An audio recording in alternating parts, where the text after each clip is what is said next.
ಆಕಾಶ್ ಅವ್ರು ಯಾರು miss call ಕೊಟ್ಟಿದ್ದಾರಾ? ಓ, phone ಮಾಡಿದ್ರು ಅನ್ಸುತ್ತೆ, ನಾನು ನೋಡಿಲ್ಲ. ಮಾಡೋಣ, ಏನು ಅಂತ ಕೇಳೋಣ. ಹಲೋ ಹಲೋ, ಆಕಾಶ್ ಅವರೇ ಹೇಳಿ. ನಾನು ನೋಡಿಲ್ಲ ಫೋನು. ಏನು ಹೇಳಿ? ಅದೇ ಪ್ರೇಮ ಅವರೇ, ನಿಮ್ಮ ಜೊತೆ ಮಾತಾಡಬೇಕಿತ್ತು, ಅದಕ್ಕೆ ಮಾಡಿದೆ. ಹೌದಾ, ಏನು ವಿಷಯ ಹೇಳಿ? ಮಾತಾಡಿದ್ರಾ ಅಪ್ಪ ಅಮ್ಮನ ಜೊತೆ? ಹಾಂ ಹೌದು, ಮಾತಾಡಿದೆ ಪ್ರೇಮ ಅವರೇ. ಅಪ್ಪ ಅಮ್ಮ ಒಪ್ಕೊಂಡಿದ್ದಾರೆ.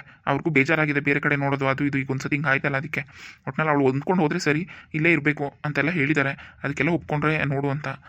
ಒಪ್ಕೋತಾಳೆ, ಖಂಡಿತ ಒಪ್ಕೋತಾಳೆ. ನೀವೇನು ತಲೆ ಕೆಡಿಸ್ಕೋಬೇಡಿ. ನೀವು ಮನೆಗೆ ಬಂದುಬಿಡಿ. ಯಾವಾಗ ಬರ್ತೀರಾ? ನಾಳೆ ಬರ್ತೀನಿ. ನೀವು ಇವತ್ತು ಮನೆಯವ್ರ ಹತ್ರ ಎಲ್ಲ ಮಾತಾಡಿ, ನಾನು ನಾಳೆ ಬರ್ತೀನಿ Prema. Okay okay okay Akash, thank you. ಸದ್ಯಪ್ಪ ಇದನ್ನೆಲ್ಲ ಮನೆಯವ್ರಿಗೆ ಹೇಳಬೇಕು ಬೇಗ. ಅಕ್ಕ, ಅತ್ತೆ, ನೇತ್ರ, ಮಾವ ಎಲ್ಲರೂ ಎಲ್ಲಿದ್ದೀರಾ? ಒಂಚೂರು ಬನ್ನಿ. ಏನು ಪ್ರೇಮ, ಏನಾಯ್ತು? ಯಾಕೆ ಹಿಂಗೆ ಎಲ್ಲರನ್ನೂ ಕರೆದು ಕೂಡಾಕಿದೆಯಾ? ಏನಾಯ್ತು? ನಿಮ್ಮೆಲ್ಲರ ಹತ್ರ ಒಂದು ವಿಷಯ ಹೇಳಬೇಕಿತ್ತು, ಅದಕ್ಕೆ ಕರೆದೆ.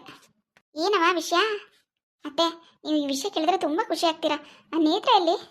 ಅವಳೆಲ್ಲವ? ಅವಳೆಲ್ಲಿ ರೂಮಿಂದ ಇಳಿದು ಬಂದವಳು ಕೆಡಿಕೆ ಮ್ಯಾಲಿಂದ. ಏನು ಹೇಳು, ಹೇಳಕ್ಕಾಯ್ತದೆ ಆಮೇಲೆ ಅವಳಿಗೆ ಬೇಕಾರೆ. ಅಯ್ಯೋ ಅತ್ತೆ, ಮೀನಾಗ ಅವಳೇ ಇರ್ಬೇಕತ್ತೆ. ಅವಳಿಗೆ ಖುಷಿ ಆಗೋಂಥ ವಿಷಯನೇ. ಏನು ಪ್ರೇಮ, ಆಕಾಶ್ ಅವ್ರು ಒಪ್ಕೊಂಡ್ರಾ? ಆಕಾಶ್ ಒಪ್ಕೊಂಡ್ರಾ? ಏನವ? ಏನಂಗಂದ್ರೆ ಏನು ಕರೆಕ್ಟಾಗಿ ಹೇಳಿ. ಅತ್ತೆ, ಏನು ಗೊತ್ತಾ, ಹೆಂಗೆ ಹೇಳ್ಬೇಕು ಅಂತಲೇ ಗೊತ್ತಾಗ್ತಾ ಇಲ್ಲ ಅತ್ತೆ. ನನಗೆ ತುಂಬ ಖುಷಿ ಆಗ್ತಾಯಿದೆ. ಪ್ರೇಮ, ಅದೇನು ಹೇಳು ಸುಮ್ಮನೆ.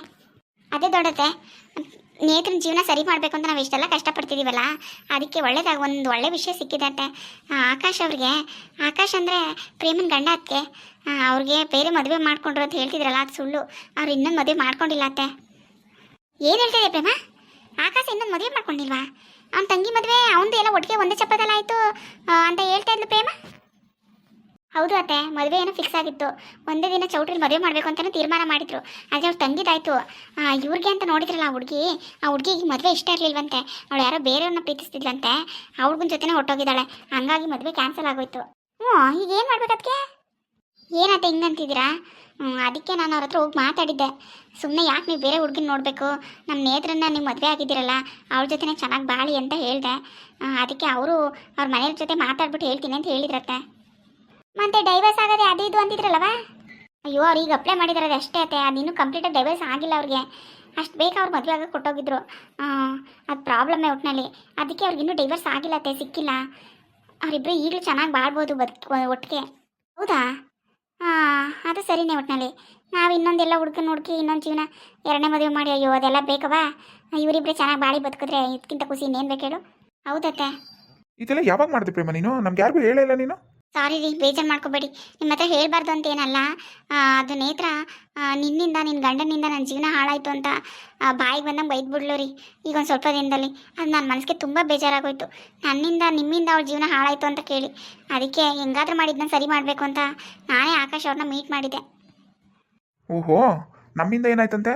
ಅವಳಿಂದ ಅವಳು ಮಾಡ್ಕೊಂಡು ಅವನಿಗೆ ನಮ್ಮೇಲೆ ಹೇಳ್ತಾ ಇದ್ದಾಳೆ ಅವಳು. ಅವಳಿಂದ ಅವಳು ಏನು ಮಾಡ್ಕೊಂಡ್ಲು? ನಿನ್ನಿಂದ ಅಲ್ವಾಗಿತ್ತು. ನೀನು ಹೆಣ್ಣಿನ ಮದುವೆ ಆಗಿದ್ರೆ ಅವರು ಯಾಕೆ ಡೈವರ್ಸ್ ಕೊಡ್ತಿದ್ಲು? ನೀನು ಮಾಡಿದ ಕಲ್ವೈಕಾಗಿದ್ದು. ಸುಮ್ಮನಿರಮ್ಮ ನೀನು. ಅವಳ ಗಂಡನ ಜೊತೆ ಅವ್ರ ಅತ್ತೆ ಮಾವು ನೋಡ್ಕೊಂಡು ಮನೇಲಿ ಚೆನ್ನಾಗಿ ಇಟ್ಕಿತ್ತಿದ್ರೆ ಇದ್ಯಾಕೆ ಹಿಂಗಾಯ್ತಿತ್ತು ಹೇಳು? ಅವಳು ಬಂದು ಇಲ್ಲಿ ಕೂತ್ಕೊಂಡು ಅದಕ್ಕೆ ಡೈವರ್ಸ್ ಕೊಟ್ಟರು. ಅದಕ್ಕೆ ನೀನು ಎಲ್ಲದಕ್ಕೂ ನನ್ನೇ ಹೊಣೆ ಮಾಡ್ಬೇಡ ನೀನು. ನಾನು ಕೇಳ್ಬಿಟ್ಟು ಕೊಟ್ಟಿದ್ದ ನೀನು ಮಾತವ್ರಿಗೆ ಮದುವೆ ಮಾಡ್ಕೊಳಕ್ಕೆ? ನಾನು ಕೇಳಿದ್ದ ಹೇಳು. ಈಗೇನು ಸುಮ್ಮನೆ ಇರ್ತೀರಾ? ಇಬ್ರು ಹಿಂಗೆ ಕಚ್ಚಾಡ್ತಾ ಇರ್ತೀರಾ?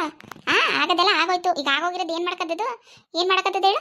ಹೆಂಗಾರ ಮಾಡಿ ನೇತ್ರನ ಜೀವನ ಸರಿ ಮಾಡಬೇಕು ಅಂತ ಪಾಪ ಹೆಣ್ಣು ಅಷ್ಟು ಕಷ್ಟಪಟ್ಟು ಒದ್ದಾಡ್ತಾ ಕೂತದೆ. ನೀವಿಬ್ರು ಮತ್ತೆ ಜಗಳ ಮಾಡ್ತಿದ್ದೀರಾ? ಸುಮ್ಮನಿರು. ಹೆಂಗೋ ಸರಿಯಾದರೆ ಎಲ್ಲ ಒಳ್ಳೇದಾಯ್ತದೆ. ಎಲ್ಲ ಸರಿ ಆಯ್ತದೆ, ಸುಮ್ಮನಿರಪ್ಪ. ಪ್ರೇಮ ಈಗ ಏನಂದವನು? ಅವ್ರ ಅಪ್ಪ ಅವ್ರ ಅವನ ಜೊತೆ ಮಾತಾಡಿದಂತ? ಹ್ಞೂ ಅತ್ತೆ, ಮಾತಾಡಿದ್ರಂತೆ. ಅವರು ಒಪ್ಕೊಂಡವ್ರೆ. ಆದರೆ ಒಂದು ಕಂಡೀಷನ್ ಅತ್ತೆ. ಅವ್ರು ಹಾಕಿರೋ ಕಂಡೀಷನ್ ಪ್ರಕಾರ ನೇತ್ರ ಇರಬೇಕಂತೆ. ಕಂಡೀಷನು? ಯಾವ ಕಂಡೀಷನ್ ಪ್ರಕಾರ ನನ್ನ ಮಗಳು ಇರ್ಬೇಕಂತೆ? ಓ, ಅದೆಲ್ಲ ಆಗೋದಿಲ್ಲ ಅವನಿಗೆ. ಬಾಯ ಮುಚ್ಕೊಂಡು ನಿಂತ್ಕೊ ನೀನು. ಹಂಗೆ ಮಾಡಿ ಮಗಳು ಜೀವನನೇ ಹಾಳು ಮಾಡಿ ಕೂರ್ಸಿದಿ. ಈಗಲೂ ಸರಿಯಾಗೋದು ಬೇಡವಾ? ಅವಳು ಈಗಲೂ ಸರಿಯಾಗಿ ಬಾಡಿ ಬದುಕೋದು ಬೇಡವಾ ಹೇಳು ನೀನು? ಬಾಯ ಮುಚ್ಕೊಂಡು ಕೂತ್ಕೊಂಡ್ರೆ ಸರಿ. ಈಗ ನೀನು ಅದೇನು ಮಾತಾಡ್ತಾರ ಅವ್ಳು ಮಾತಾಡಲಿ. ಸರಿ, ಏನಂತೆ ಕಂಡೀಷನು? ಅದೇ ಅತ್ತೆ, ಅವಳು ಹಿಂಗೆ ಬಂದು ಇಲ್ಲಿ ಇರ್ತಿದ್ಲಲ್ಲ, ಹಂಗೆ ಇರಂಗಿಲ್ವಂತೆ. ಅವ್ಳು ಗಂಡನ ಮನೇಲಿ ಅವ್ರ ಅತ್ತೆ ಮಾವನ್ನ ನೋಡ್ಕೊಂಡು ಇರಬೇಕಂತೆ.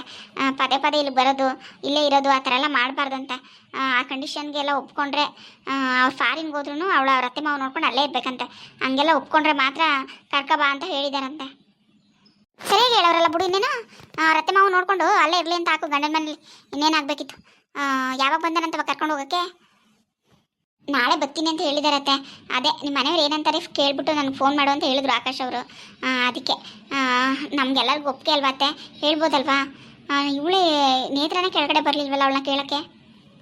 ಅವಳನ್ನೇನವ ಕೇಳಿ ನೀನು? ಅವಳನ್ನೇನು ಕೇಳಿ? ಅವಳೇನು ಬೇಡ ಅಂತ ಅಳಿಗ ಬೇಡ ಅಂದ್ಬಿಟ್ಟು ಹೇಳ್ಕೋತಾಳು. ಸುಮ್ ಕೂತ್ಕೊಂಡು ನೀನು ಅವಳ ಮಾತೆಲ್ಲ ಕಟ್ಕೊಂಡು ಹೋಗ್ಬೇಡ. ನಾಳೆಗೆ ಅವನೇ ಬರ್ತಾನಲ್ಲ, ಬಂದು ಮಾತಾಡ್ಸ್ಕೊಂಡು ಕರ್ಕೋಲಿ ಸುಮ್ಮನಿರು. ಸರಿ ಆಯ್ತಾಳೆ, ಏನು ತೊಂದರೆ ಇಲ್ಲ. ಸುಮ್ಮನಿರವ, ಹೋಗಿ ಹೇಳು ಮನೆಯವ್ರ ಜೊತೆ ಎಲ್ಲ ಮಾತಾಡಿದ್ದೀನಿ, ಎಲ್ಲ ಒಪ್ಕೊಂಡವ್ರೆ. ನಾಳೆಗೆ ಬನ್ನಿ, ಬಂದು ಕರ್ಕೋಗೇನು. ಹೌದು ಪ್ರೇಮ, ಬಂದು ಕರ್ಕೊಂಡು ಹೋಗೇನು ಚೆನ್ನಾಗಿರಿ ಅಂತ ಹೇಳು. ಸುಮ್ಮನೆ ಎಲ್ಲ ನಮ್ಮ ಮೇಲೆ ಹೇಳ್ಬಿಟ್ಟು ನಮ್ಮ ನೆಮ್ಮದಿ ಹಾಳು ಮಾಡ್ತಾರೆ ಇಲ್ಲಿ.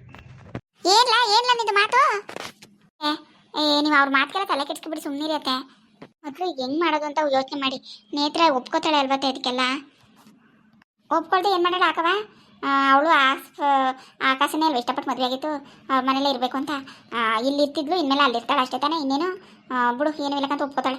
ಅವನೇ ಬಂದು ಪೂಸಿ ಹೊಡ್ಕೊಂಡು ಮಾತಾಡ್ಸ್ಕೊಂಡು ಕರ್ಕೊ ಹೋಗೋನು. ಸರಿ ಅತ್ತೆ, ಫೋನ್ ಮಾಡಿ ಹೇಳ್ತೀನಿ. ನಮ್ಮ ಮನೆಯವರೆಲ್ಲ ಒಪ್ಕೊಂಡವ್ರೆ, ನಾಳೆ ಬಂದು ಕರ್ಕೊಂಡೋಗಿ ಅಂತ. ಅಲ್ಲ ಪ್ರೇಮ, ನಾಳೆನೇ ಕರ್ಕೊಂಡು ಹೋದ್ರೆ ಅವಳಿಗೂ ಬೇಜಾರಾಯ್ತದೋ ಏನೋ. ಯಾಕವ, ಇನ್ನೆಷ್ಟು ದಿನ ಇಸ್ಕೋಬೇಕು ಅಂದ್ಕೊಂಡಿದ್ದೀನಿ ನಿನ್ನ ಆದ್ನಿಯಾ? ಯಾಳೆ ಒಂದು 6-7 ತಿಂಗಳು ಆಗುತ್ತೆ, ಆಯ್ತು ತಾನೇ? ಇನ್ನೂ ಎಷ್ಟು ದಿನ ಇಸ್ಕೊಂಡಿದ್ದೀನಿ ಅವಳನ್ನ? ಸುಮ್ಮ ಕೂತ್ಕೋ, ಹೋಗಿ ಅವಳು ಗಂಡನ ಮನೇಲಿ ಜೀವನ ಮಾಡಲಿ ಅವಳು. ಅದೆಲ್ಲ ಸರಿಯತ್ತೆ, ಆದರೆ ಅವಳೇನೋ ಒಪ್ಕೋತಾಳೆ ಅನ್ನೋದೇನೋ ಡೌಟು ನನಗೆ. ಒಪ್ಕೋತಾಳೆ ನಿಜವಾಗ್ಲೂ ಏನೇತ್ರ? ಒಪ್ಕೊಂಡಿಲ್ಲ ಅಂದರೆ ಒಪ್ಸೋದು, ಒಪ್ಸ್ಬಿಟ್ಟು ಕಳ್ಸೋದು ಕಣವ. ಇನ್ನೇನು ಹಿಂಗೆ ಮನೇಲಿ ಕೂರ್ಸ್ಕೊಂಡು ಅವಳನ್ನ? ಸುಮ್ಮ ಕೂತ್ಕೋ. ಎಲ್ಲ ಇಲ್ವ ಇಲ್ಲಿ ಮನೇಲಿ? ಎಲ್ಲ ಇರೋದ ನಡಿಕೆ, ಅವಳು ಬರಲಿ, ಅವಳು ಗಂಡ ಬಂದು ಮಾತಾಡಿಸಿ ಕರೀಲಿ. ಅವಳು ಹೋಗ್ತಿಲ್ಲ ಅಂದರೆ ನಾವೆಲ್ಲ ಇಲ್ವಾ ಒಪ್ಸಿ ಕಳ್ಸೋದು? ಹೋಗಿ ಸಂಸಾರ ಮಾಡೋದು ನಿನ್ನ ಗಂಡನ ಮನೆ ಅಂತ. ಸುಮ್ಮನೆ ಎಲ್ಲ ಸರಿ ಹೋಯ್ತದೆ, ಅವ್ನು ಬರಲಿ, ಬೆಳಿಗ್ಗೆ ಮಾತಾಡ್ಬಿಟ್ಟು ನಾವೆಲ್ಲವ ಒಪ್ಸಿ ಅವಳನ್ನ ಕಳ್ಸೋಕೈತದೆ. ಈಗೇನು ಹೇಳಕ್ಕೆ ಹೋಗ್ಬೇಡಿ ಅವಳಿಗೆ. ನೀನು ಫಸ್ಟು ನೀನು ಹೇಳ್ಬೇಡ ನಿನ್ನ ಮಗಳಿಗೆ ಹಿಂಗಾಯ್ತು ಹಂಗಂತೆ ಹಿಂಗಂತೆ ಅಂದ್ಕೊಂಡು, ಆಯಿತಾ? ಸುಮ್ಮನಿರು, ನೋಡೋಣ ಹೆಂಗಾದದು ಅಂತ. ಬಾಯಿ ಮುಚ್ಕೊಂಡು ಇರು. ನಿನ್ನ ಮಗಳು ಈಗಲೇ ಹೋಗಿ ಗಂಡನ ಮನೆ ಸೇರ್ಕೊಳ್ಳಿ, ಆಯಿತಾ? ಅವಳಿಗೇನು ಹೇಳಕ್ಕೆ ಹೋಗ್ಬೇಡ. ನಾಳೆಗೆ ಬಂದು ಅವಳು ಗಂಡ ಅದೇನು ಮಾತಾಡ್ತಾನೋ ಮಾತಾಡಲಿ, ಮಾತಾಡ್ಬಿಟ್ಟು ಕರ್ಕೊಂಡು ಹೋಗಂಗೆ ಕರ್ಕೊಂಡು ಹೋಗಲಿ. ಅವಳು ಹೋಗ್ತಿಲ್ಲ ಬಾಕಿಲ್ಲ ಅಂದರೆ ಬುದ್ಧಿವಾದ ಹೇಳಿ ಕಳ್ಸೋಕೈತದೆ. ಇರವ, ನನ್ನ ಮಗಳ ಕಷ್ಟ ಅದು ಇದು ಅಂತ ನೀನು ಮತ್ತೆ ಇದು ತೆಗಿಬೇಡ. ಅವಳು ಗಂಡನ ಮನೆ ಚೆನ್ನಾಗಿ ಬಾಳಲಿ ಅವಳು. ಸರಿ ಬಿಡಕ್ಕ, ಸರಿ ಬಿಡು. ಅವಳು ಗಂಡನ ಮನೆ ಚೆನ್ನಾಗಿ ಬಾಳ್ಬೇಕು ಅನ್ನೋದು ನಂಗೆ ಆಸೆ ಅಲ್ವಂಗಾರೆ. ಚೆನ್ನಾಗಿರ್ಲಿ ಅಂತ ಇರ್ತಾಳೆ ಅಂದರೆ ನಾನೇ ಬೇಡ, ನಾನೇ ಹೋಗಿರ್ಲಿ ಬಿಡು. ಇರಲಿ ಬಿಡು, ಅವಳು ಗಂಡನ ಮನೆ ಅವಳು ಸುಖವಾಗಿರಲಿ.